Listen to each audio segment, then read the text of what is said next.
शांति। आज 18 अप्रैल 2024 भारत में सतगुरुवार है। Today is 18th April 2024 and it's Thursday in Bharat. आज की मुरली का जादुई रहस्य स्वयं को प्रेरणा देने के लिए magical secrets of today's murli for motivating the self. बहुत कम साकार मुरलियाँ ऐसे होती है जो पूरी धारणाओं के ऊपर होती है, वैसे हर मुरली में लेने वाले के ऊपर है कि कैसे लेते हैं हम। आज की जो साकार मुरली है उसको बार बार पढ़ना चाहिए, बहुत गहराई से उसके ऊपर मनन चिंतन करना चाहिए। वैसे जैसे आत्मा की बुद्धि स्वच्छ होने लगती है, बाबा के एक एक शब्द गहराई से आत्मा को हिट करने लगते हैं, माना दिल को छू जाते हैं और गहराई में चले जाते हैं। बाबा ने आज की मुरली में बहुत मोटिवेशनल बात कही है, खास करके पीछे आने वाले इस बात को अंडरलाइन करेंगे। हमने अभ्यास किया था पहले कि ये सब बातें हम जेरॉक्स करके रखें, फोटोकॉपी करके रखें। जैसे आज की मुरली में बाबा ने कहा है कि 25-30 वर्ष वालों से 10-12 दिन वाले तीखे जाएंगे। अभी ये बहुत मोटिवेशनल है पीछे आने वालों के लिए। बाबा कह रहा है ये पॉसिबल है कि 25-30 साल कोई बाबा का बच्चा है, लेकिन 10-12 दिन वाला उससे आगे जा सकता है। अब ये कैसे संभव है, इसके ऊपर हम चिंतन करेंगे। अगर आप देखो, कई बाबा के बच्चे एक उदाहरण देते हैं इसके लिए लौकिक का, क्योंकि हमको बात उदाहरण से जल्दी समझ में आ जाती है।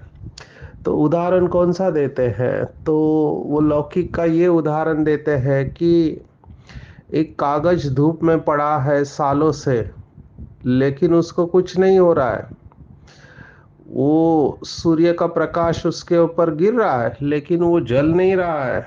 लेकिन अगर आप बीच में एक कॉन्वेक्स लेंस रखो, बहिर्वक्र भिंग कहते हैं, लेंस रखो और आपका हाथ हिल नहीं रहा है और आप सूर्य के किरणों को एकाग्र करो, तो वो कागज 1 सेकंड में जल जाता है।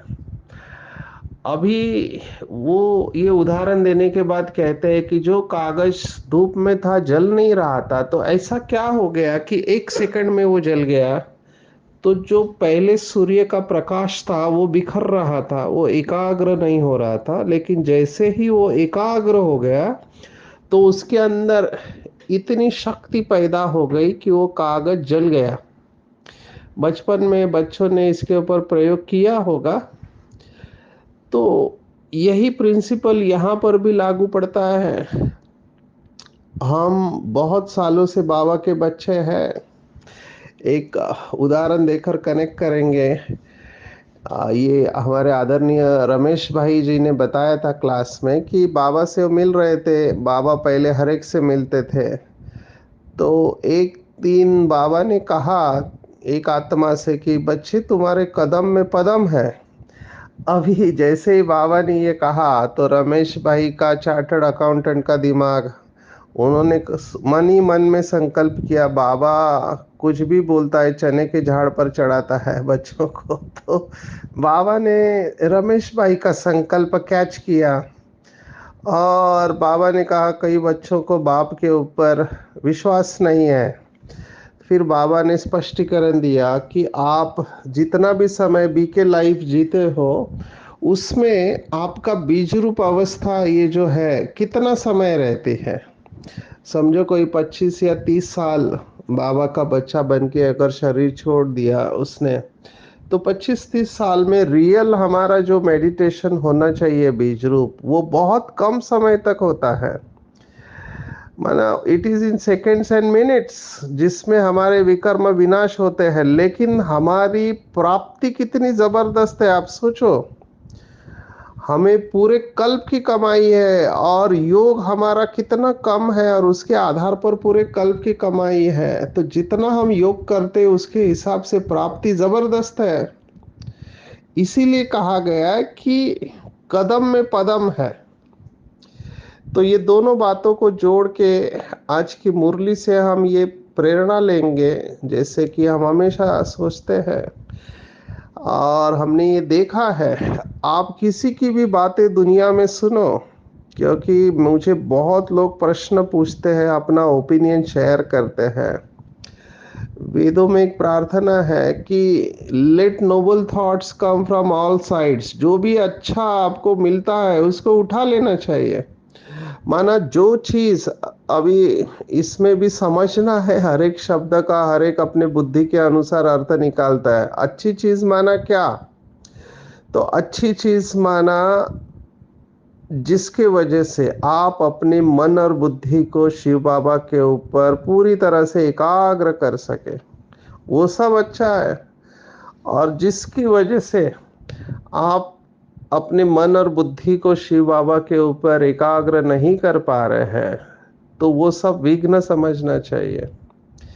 तो दो लोग जब आपस में मिलते हैं तो ऐसे कहते हैं कि इधर दे एलिवेट देमसेल्व्स और दे डाउनग्रेड देमसेल्व्स। माना दो लोग जब आपस में मिलके बात करते हैं तो या तो वो एक दूसरे को आध्यात्मिकता की ऊंचाई तक लेके जाते हैं या फिर रसातल में भी लेके जाते हैं। इसलिए साधना के पथ पर जो भी है वो अपने संग का बहुत संभाल रखते हैं। आप सोचो, कई धर्मों में ये कहा गया है कि आपको दूसरा किसी का सुनना ही नहीं है, क्योंकि सुनने से आप प्रभावित होने वाले हैं। अभी ये सब ड्रामा प्लान अनुसार होता है। इसलिए यज्ञ में नियम था कि बाहर का कुछ पढ़ना नहीं है, सुनना नहीं है। अभी लोक संख्या बढ़ गई है, माना बीके फैमिली बढ़ गई है, हर एक अपनी थेरी लेकर आता है और हर एक अपने थेरी से ऐसे अटैच रहता है कि दूसरा किसी की बात सुनने को तैयार नहीं है। हमने पहले देखा था स्पिरिचुअलिटी माना, जैसे दाऊ दे जिंग में एक कविता आती है, पोएट्री, उसमें वो ताओइज्म में एक प्रकार का तरीका है। ताओ माना वे ऑफ गॉड कहते हैं वो। तो उसमें एक पोएट्री की दो लाइन है, whatever is flowing and flexible tends to grow, whatever is rigid and block will wither and die. बहुत सुंदर है ये कहावत कि हमको फ्लोइंग एंड फ्लेक्सिबल होना चाहिए, हमको रिजिड नहीं होना चाहिए। अभी ये बात को भी समझने में लोग अपने बुद्धि के अनुसार अलग अलग अर्थ निकालते हैं। तो पवित्रता में हमको कॉम्प्रोमाइज नहीं करना है कभी भी किसी भी हालत में, लेकिन उसमें उस किसी भी बात को पकड़ के नहीं बैठना चाहिए। आज बाबा ने इसकी बहुत गहराई बताई है। मुझे ये बाबा की बात बहुत अच्छी लगती है। बाबा ने आज कहा कि कौन सी बात स्मृति में रहे तो आपको कभी भी चिंता नहीं होगी। वह चिंतन नहीं रहेगा, मतलब उसके बारे में विचार नहीं चलेंगे। तो ये बहुत टफ है, लेकिन अगर इसका अटेंशन रखे तो ये पॉसिबल है, इसको हम टारगेट को अचीव कर सकते हैं। दिन भर में हमारे सामने कितनी सारी बातें होती है, डिफरेंस ऑफ ओपिनियन होता है। हर एक अपने अपने दिमाग के अनुसार, उसकी जो मान्यताएं है उसके अनुसार अपने आप को बताते रहता है। अभी there is nothing wrong, variety drama है तो वैरायटी विचार होने ही चाहिए, लेकिन किसी भी बात को पकड़ के बैठना नहीं चाहिए। तो बाबा ने कहा जो पास्ट हुआ, अच्छा हुआ बुरा, ड्रामा में था। मेरे पास एक केस आई, तो अभी रिलेशनशिप्स में, संबंधों में तनाव, कुछ बोल दिया गुस्से में आकर किसी ने, अभी बोल दिया तो फिर रिलेशनशिप टूट गए, बात करना बंद हो गया बहुत सालों से। अभी वो मुझे कह रहे कि ये कैसे हो गया, हमारा तो रिलेशनशिप ऐसा नहीं था, अभी क्या करे। तो ऐसा अभी हर कल्प में रिपीट होगा, क्योंकि बीके हैं दोनों।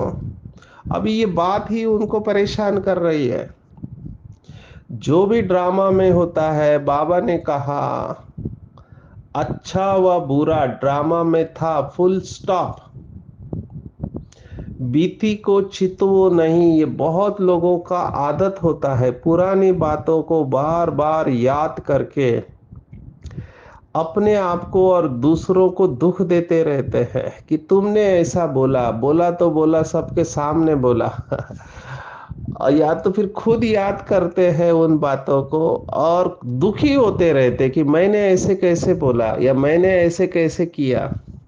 ज्यादातर ये बातें हमने देखी है बोलने के वजह से ही होती है। इसलिए आध्यात्मिकता में ये भी कहा जाता है कि जितना आप आगे बढ़ोगे स्पिरिचुअलिटी में, उतना आप चुप होते जाओगे। कम से कम बोलना चाहिए, कम बातों में अपनी भावनाओं को व्यक्त करना चाहिए। तो ये बोली हुई जो बातें हैं, ये दिमाग में या दिल में चलती रहती है कई लोगों के, और वो उसे भूल नहीं पाते हैं। आज बाबा ने दूसरा श्रीमत दिया, एक कहा जो हुआ अच्छा हुआ बुरा ड्रामा में था, दूसरा बाबा ने कहा बीती को चितवो नहीं, या तीसरा कोई भी उल्टी सुल्टी बात न सुनो न सुनाओ, न विचार करो न रिपीट करो। कई लोगों को यह आदत होती है, हर बार अपना दुखड़ा रोते रहते हैं हर एक के पास में। एक दुखड़ा रोते हैं, एक सुखड़ा रोते हैं। सुखड़ा रोने वाले भी अलग है, ये थोड़ा नया शब्द लगेगा। दुखड़ा रोना माना क्या, किसी व्यक्ति के जीवन में अगर कुछ ऐसा हुआ है जो नहीं होना चाहिए, है ना, तो वो दुख भरी कहानी, अपनी कहानी सबको सुनाते रहते हैं। जैसे हम डॉक्टर्स भी ये देखते हैं, कई पेशेंट में हमने देखा है कि वो अपनी बीमारी का वर्णन सबको करते रहते हैं। अभी बाबा ने ये भी श्रीमत दिया हुआ है कि बीमारी का वर्णन नहीं करना चाहिए। क्यों? क्योंकि जितना हम वर्णन करेंगे, उतना वो पैटर्न्स जो होते हैं वो पक्के होने लगते हैं। हमारा सबकॉन्शियस माइंड, हमारा अंतर्मन उसको सुन रहा है। अगर कोई व्यक्ति फॉर एग्जाम्पल बार बार कह रहा है कि मेरी तो कमर में दर्द है, मेरे घुटने में दर्द है, मेरे सिर में दर्द है, मेरे को तो सहन नहीं होता है, इन्होंने अपमान किया है, मेरा इंसल्ट किया है, इनको तो सज़ा मिलनी चाहिए, मैं इनको छोड़ने वाला नहीं हूँ, वगैरह वगैरह, कितने सारे थॉट्स हैं। तो ये अगर बार बार मन में आप रिपीट कर रहे हैं या किसी को सुना रहे हैं, तो आप उसका पक्का करते जा रहे हैं। इसको हम कहते हैं पत्थर की लकीर बनाना। अभी ये जो बातें हैं, बाबा ने कहा न तो उसका विचार करो न रिपीट करो। ये बार बार सुनाने से क्या हो जाता है, वो पैटर्न पक्का हो जाता है और फिर समय पर ये पैटर्न हमको धोखा देता है। एक आत्मा है, अभी उसका बिलीफ सिस्टम ही ऐसी है, उसकी मान्यता कि अन्याय को सहन नहीं करना चाहिए। अब ये कहाँ से आया? क्योंकि दुनिया में लोग कहते हैं कि अन्याय सहन करना भी पाप है। एक है अन्याय करने वाला और एक अन्याय सहन करने वाला। तो एक आत्मा ऐसे ही डिस्टर्ब होके बहुत सबको डिस्टर्ब करने लगी। तो हमने कहा उससे बात करते हैं। तो मैंने उसको कहा ये क्यों करते हैं, छोड़ दो। बोला नहीं, अन्याय सहन करना भी पाप है और मैं उनको छोड़ूंगा नहीं। मैंने कहा कौन से मुरली में बाबा ने कहा? बाबा तो उल्टा सहन करने को कहता है। अभी ये दुनियावी बिलीफ सिस्टम, खाने पीने के बारे में, या ये जो बदला लेने का भाव है, या अपने को सिद्ध करने की बातें हैं, ये सब बातें जितना आप जाओगे उतना क्या होता है कि व्यर्थ ज्यादा उत्पन्न होता है। समझदार लोग इमीडिएटली फुल स्टॉप लगा देते हैं। मैं अपना अनुभव सुनाता हूँ। मेरे पास बहुत लोग आर्ग्यूमेंट करने के लिए आते हैं बहुत सारे सब्जेक्ट्स के ऊपर, क्योंकि वो किसी न किसी बात से असंतुष्ट होते हैं। अभी मैं उनको कहता हूँ जो आज मुरली में बाबा ने कहा, इसलिए मुझे बहुत खुशी हुई आज की मुरली पढ़कर। बाबा ने कहा कोई भी आए, बाप केवल दो अक्षर कहते, माँ में कम याद करो। ये बिल्कुल बहुत इंपॉर्टेंट मुझे लगा, क्योंकि आप सोचो, मुझे पूरे वर्ल्ड से लोग अलग अलग प्रश्न पूछते हैं और मैं सभी के व्हाट्सएप के जवाब दे भी नहीं सकता हूँ। It is not possible, but I respect their opinion. मैं उनकी मत को सम्मान देता हूँ, क्योंकि उनका भी ड्रामा में पार्ट है। बाबा ने आज की मुरली में कहा कोई कितने भी प्रश्न उत्तर आदि करेंगे, बाबा तो दो ही अक्षर समझाएंगे, मैं हूं पतित पावन, तुम मुझे याद करते रहो तो तुम्हारे पाप भस्म हो जाएंगे, बस। और किसी बात में जाना ही नहीं है। कबीर की एक स्टोरी बहुत फेमस है। कबीर उस जमाने में काफी फेमस संत थे और कुछ लोग को ये पसंद नहीं आता था। ये जमाने का नियम है, जब कोई फेमस होता है तो लोग उसे गिराने की कोशिश करते हैं। अभी ये भी एक बिलीफ है, क्योंकि वो समझते हैं कि ये आगे जा रहा है मतलब हम पीछे हो रहे हैं, किसी की महिमा हो रही है मतलब हमारा इम्पोर्टेंस कम होते जा रहा है। तो कई लोगों को ये सहन नहीं होता है, तो वो कोशिश करते किसी न किसी रूप से उनकी बदनामी करने की। तो कबीर के साथ भी हुआ। तो इस भाई में तो ये पैटर्न ये था कि वो सिद्ध करने गया कि कबीर के पास ज्यादा ज्ञान है या मेरे पास। तो कबीर को उसने चैलेंज किया कि कबीर, तुम मेरे साथ शास्त्रार्थ करके मुझे हरा दो, और अगर नहीं कर सकते तो लिख के दो कि मैं हार गया हूं करके। तो कबीर ने सीधा कागज लेके लिख के दिया कि कबीर हार गया। Immediate full stop. कबीर उस बातों में गया ही नहीं और ये भाई बहुत खुश हो गया और सब जगह जाके सबको कहने लगा देखो कबीर ने अपनी हार मान ली, कबीर ने अपने हार मान ली। तो बोला कैसे कह रहे हो? तो उन्होंने कागज दिखाया और वंडर ये था कि कागज के ऊपर लिखा हुआ था कि कबीर जीत गया, कबीर जीत गया। अब ये हमको बहुत बड़ा लेसन है इस स्टोरी से। ये सच है या नहीं है उसमें जाने के बजाय इसमें मैसेज ये है कि हमको आर्ग्यूमेंट में जाना नहीं चाहिए। पढ़े लिखे लोग एक शब्द इस्तेमाल करते हैं, हेल्दी डिस्कशन। अभी डिस्कशन इज गुड, लेकिन जैसे ही आप उसमें सूक्ष्म रूप में ईगो आ जाता है कि मैं सही या तुम सही, इस तरह से आ जाते हैं।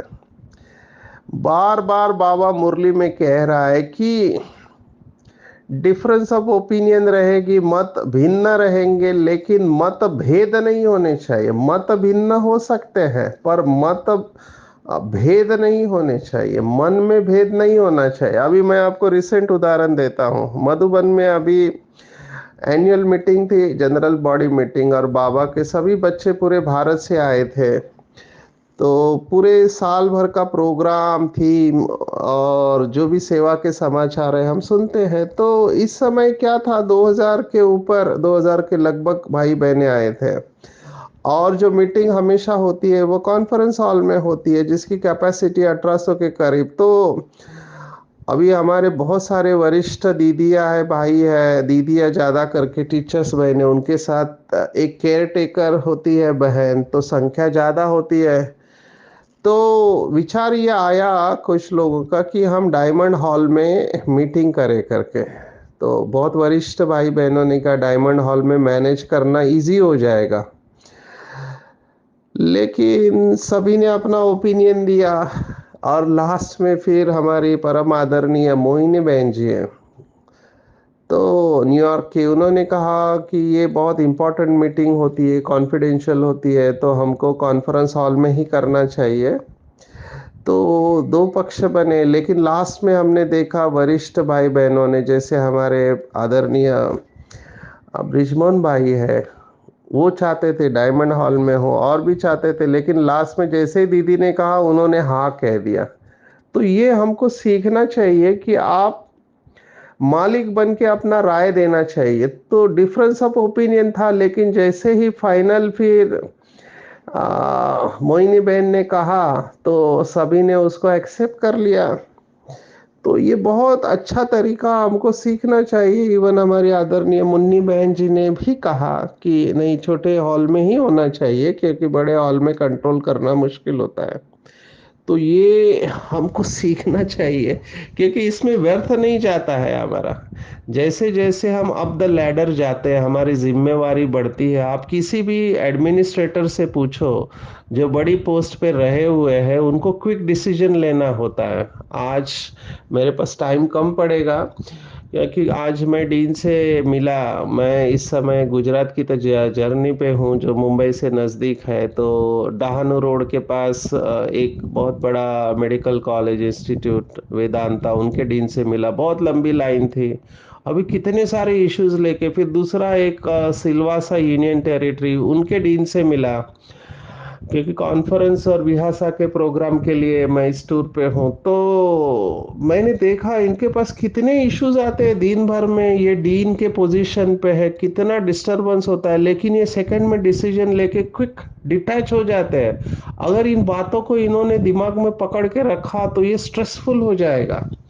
तो बड़े पोस्ट में हमको ज्यादा टाइम इसके ऊपर वेस्ट नहीं करना चाहिए, इमीडिएटली फुल स्टॉप लगाना चाहिए। तो आज की मुरली, ये जो बाबा ने बताया, ये बहुत प्रैक्टिकल है। अपनी एनर्जी को वेस्ट नहीं करो, बाबा की याद में रहो, और पुरानी बातों का विचार नहीं करो। उल्टी सुल्टी न सुनो न सुनाओ, और मांगो मत बाबा से। बाबा को ये बिल्कुल याद नहीं, अच्छा नहीं लगता। आप सोचो कोई राजा का बच्चा है और राजा से बोल रहा है कि मेरे को 5 रुपए दे दो, 10 रुपए दे दो।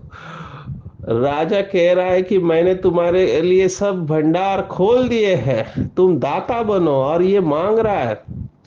तो मांगना बाबा को बिल्कुल अच्छा नहीं लगता, क्योंकि मांगना भक्ति मार्ग का संस्कार है। बाबा ने कहा आशीर्वाद मांगते हैं, कृपा मांगते हैं, शक्ति मांगते हैं। बाबा ने कहा भक्ति मार्ग में मांग मांग कर अपना माथा पटक सारी सीढ़ी नीचे उतरते आया। अभी भी बाबा के पास मांग रहे हैं।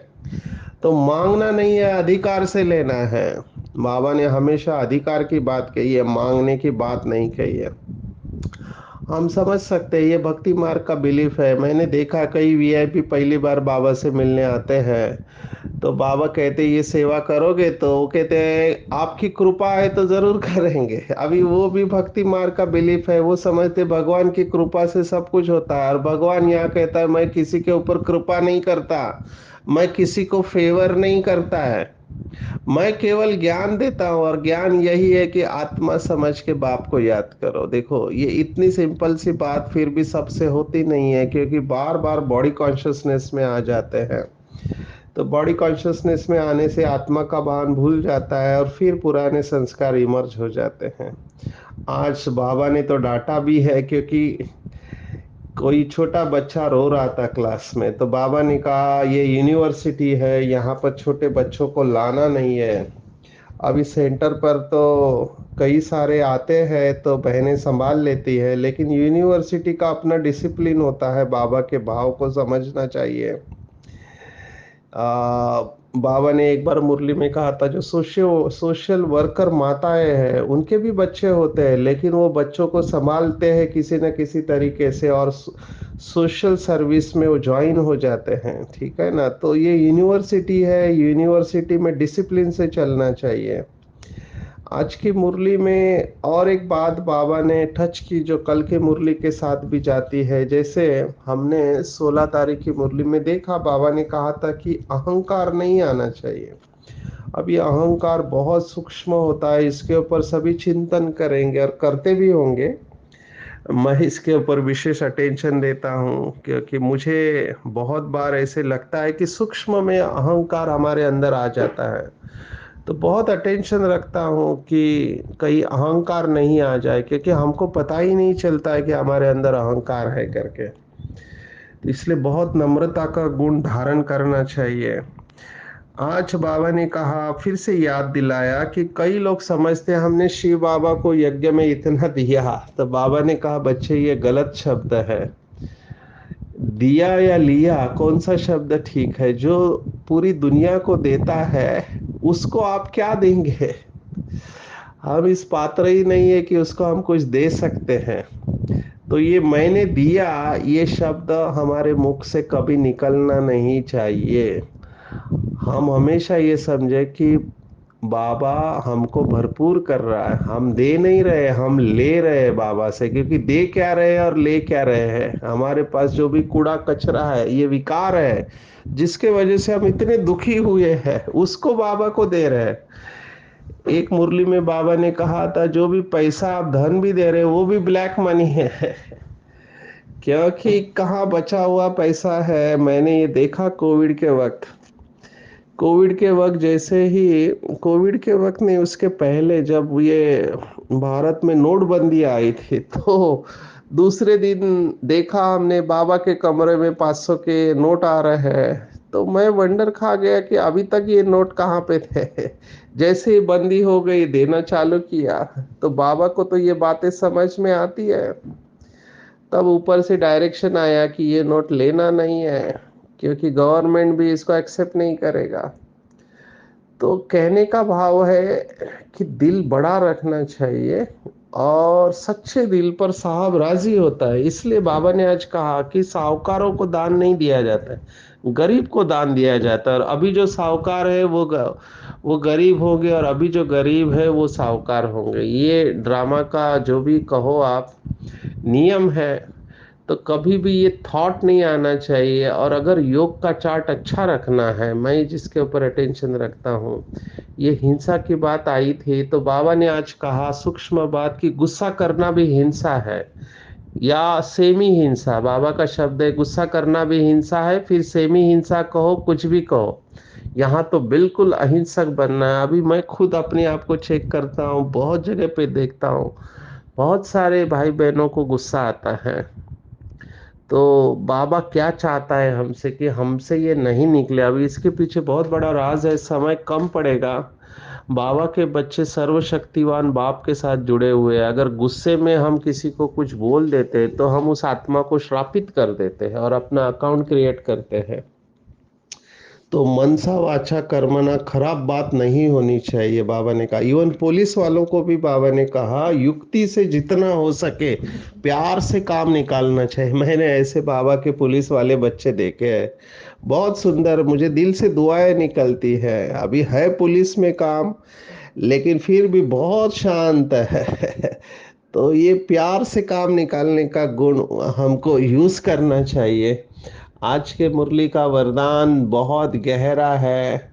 बाबा ने कहा, संपूर्ण पवित्र किसे कहेंगे? संपूर्ण पवित्र माना जिसके संकल्प और स्वप्न में भी ब्रह्मचर्य खंडित नहीं होता है। बहुत सारे लोगों का ब्रह्मचर्य स्वप्न में खंडित हो जाता है, या संकल्प माना किसी के देह को देखकर संकल्प से अपवित्रता होती है। तो बाबा ने कहा ये भी नहीं होना चाहिए। ब्रह्मा बाप के आचरण पर चलना है। जैसे ब्रह्मा बाप ने किया, वैसे हमको भी इसका गहराई से अभ्यास करना है। पवित्रता का अर्थ बाबा ने बताया कि दूसरा डेफिनेशन कि सदा बाप को कंपेनियन बनाना और बाप की कंपनी में रहना। तो दो शब्द है, कंपेनियन माना साथी, और बाप की कंपनी माना उसके साथ में रहना। अभी इसमें भी कैच है। बाबा ने कहा कि कई लोग कहते हैं हम तो है ना देवी परिवार की कंपनी में। तो बाबा ने कहा संगठन की कंपनी, परिवार के स्नेह की मर्यादा अलग चीज है। लेकिन बाप के वजह से ही ये परिवार मिला है। पहले बाबा मिला तब ब्राह्मण परिवार मिला, बाबा नहीं है तो ब्राह्मण परिवार नहीं है। अब ये बहुत इंपॉर्टेंट है, क्योंकि कई बार लौकिक को छोड़ के अलौकिक में फंस जाते हैं।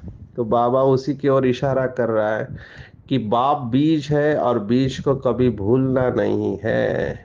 किसी को भी प्रभावित नहीं करना है, न किसी से प्रभावित होना है। तो आज की पूरी मुरली में टेक होम अगर आप मुझे पूछते हैं, तो मैं यही कहूँगा जो बाबा ने कहा कि एक बाबा से कभी भी शक्ति कृपा आशीर्वाद मांगना नहीं है, मांगने से मरना भला। जो कुछ भी ड्रामा में आज तक हमारे जीवन में हुआ है, ड्रामा को वैसे ही होना चाहिए था। अच्छा हुआ या बुरा, ये ड्रामा में था और इसमें सबका कल्याण है। बीती बातों को चितवाना नहीं है, बार बार याद करके अपनों को और दूसरों को दुखी नहीं करना है। और कोई अगर हमको उल्टी सुल्टी बात सुनाता है, न सुनना है और न सुनानी है। एक बाप को कंपेनियन बना के अपने साथ में रहना है। मन वचन कर्म से कोई भी खराब कर्म नहीं करना है, डबल अहिंसक बनना है, एम ऑब्जेक्ट को सामने रखना है। हम सुख करता दुख करता बाप के बच्चे हैं, तो किसी को दुख नहीं दे सकते। हमेशा कंपेनियन शिव बाबा को, बाप दादा को साथ में रखना है, उनकी कंपनी में रहना है और न प्रभावित होना है, न किसी को प्रभावित करना है। अच्छा, ओम शांति।